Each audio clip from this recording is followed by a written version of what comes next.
爱生活，爱美食。大家好，我是小丽。今天来分享一款你每天都可以做的饼干，方法非常的简单，几分钟就可以完成了。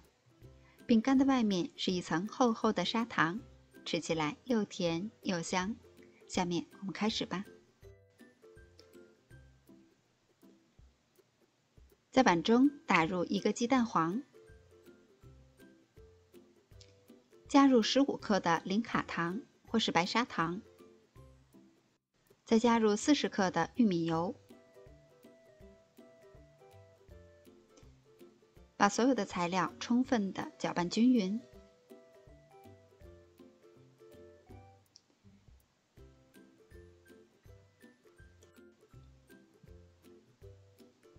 再加入一点点盐，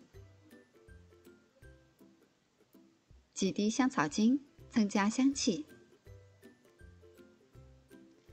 再加入80克的酸奶，搅拌均匀。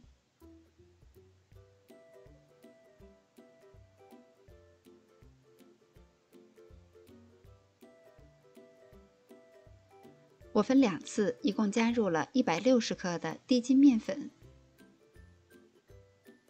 ，3克无铝泡打粉，拌匀。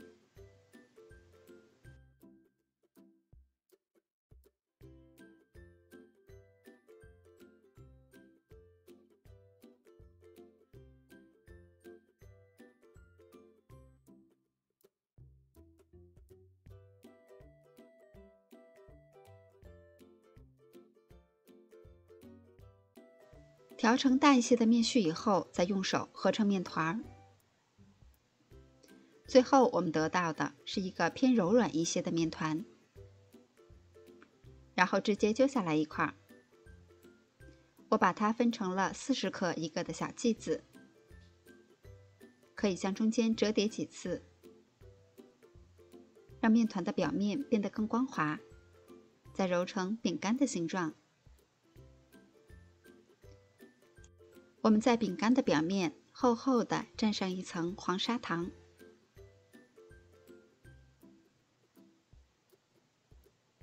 这样吃起来口感会更加的香甜，看起来也很漂亮。把做好的生胚都摆放到烤盘中，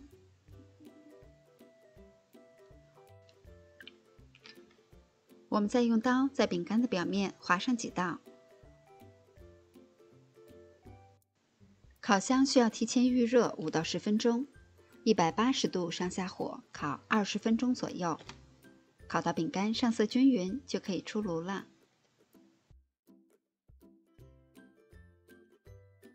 这款饼干的表面是一层厚厚的砂糖，看起来亮晶晶的，非常的有食欲，搭配上又酥又香的饼干，味道好吃极了。方法也是非常的简单，我们自己在家轻轻松松的就可以成功了。喜欢的小伙伴们也快动手试一下吧。我是小丽，喜欢我的视频请关注留言，明天见。